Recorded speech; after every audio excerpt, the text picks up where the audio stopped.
Welcome to Voice of Moses, where we bring to life powerful stories of faith, courage, and God's purpose.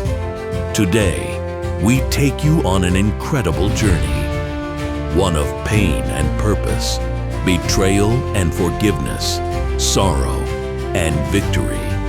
This is the true story of Joseph, the dreamer who became a deliverer. A long time ago, in the land of Canaan, a boy named Joseph lived with his father Jacob and his 11 brothers. Joseph was 17 years old, full of life, full of faith, and full of dreams. Joseph was special. He was the son of Jacob's old age, and Jacob loved him more than his other sons. To show this love, Jacob gave Joseph a beautiful robe, a coat made of many bright colors. It was not just a gift, it was a symbol of favor. But while Joseph was happy, his brothers were not. They saw the coat and grew jealous. Why does Father love him more than us? They wondered. The seed of hatred began to grow in their hearts. To make it worse, Joseph had dreams that showed he would one day become a ruler, and that his brothers would bow down to him.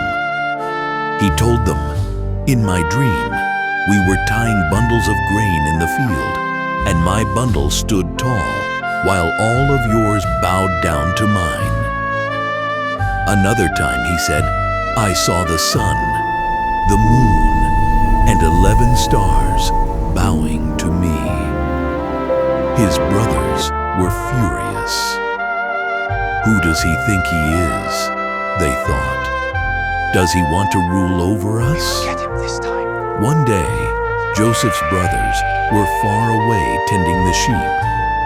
Jacob sent Joseph to check on them. As they saw him coming, wearing his colorful coat, their anger boiled.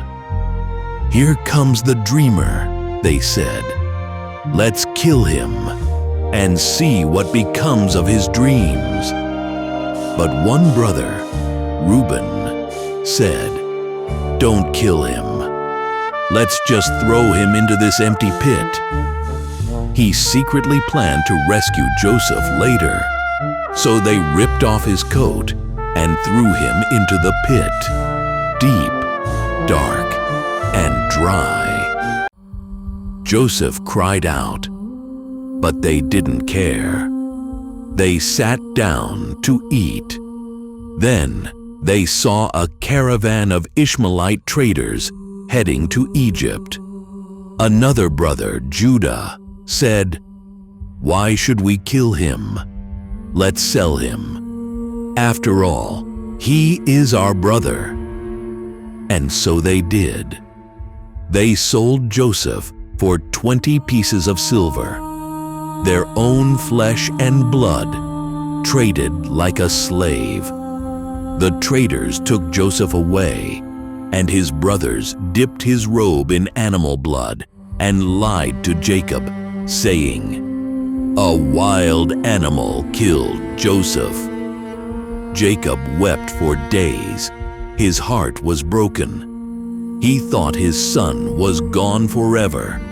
But Joseph wasn't dead. He was now in Egypt, a land of powerful kings, statues of false gods, and a language he didn't know. He was sold to a man named Potiphar, a commander in Pharaoh's army. Though he was a slave, Joseph worked hard. He was honest, wise, and kind. God was with him, and everything he did was successful. Potiphar saw this and made Joseph in charge of his entire house.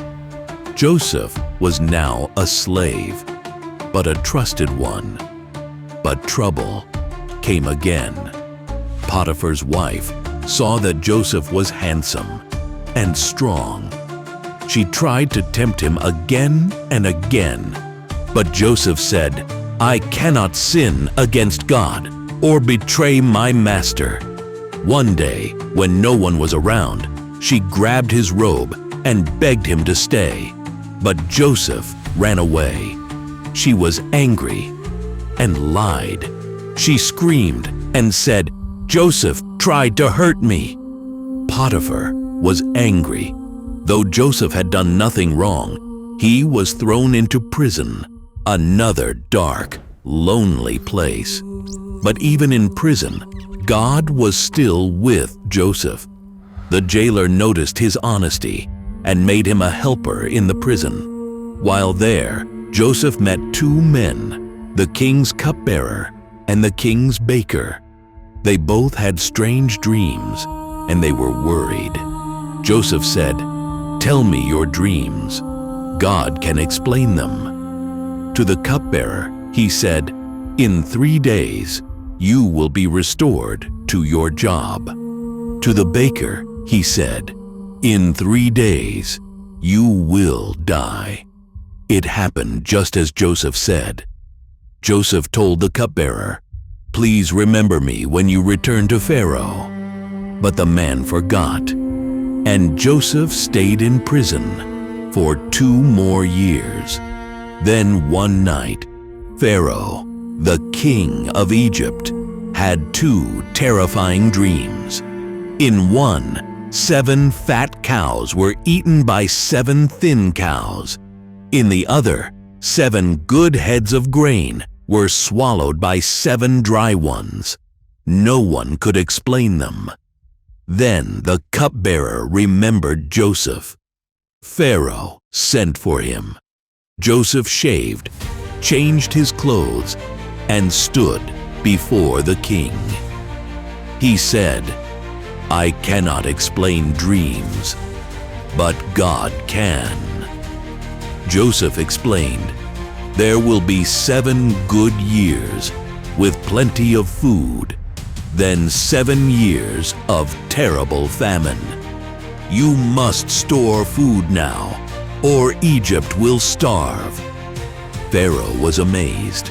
"Can we find anyone as wise as this man?" he asked. He made Joseph governor of Egypt, second only to the king himself. From a prison cell to a palace, Joseph traveled across Egypt, storing grain. He married, had 2 sons, and led the nation with wisdom. Then the famine came. People from every land came to Egypt for food, even Joseph's brothers, who had no idea their brother was now ruler. They came and bowed before him, asking for grain, just as Joseph had dreamed long ago.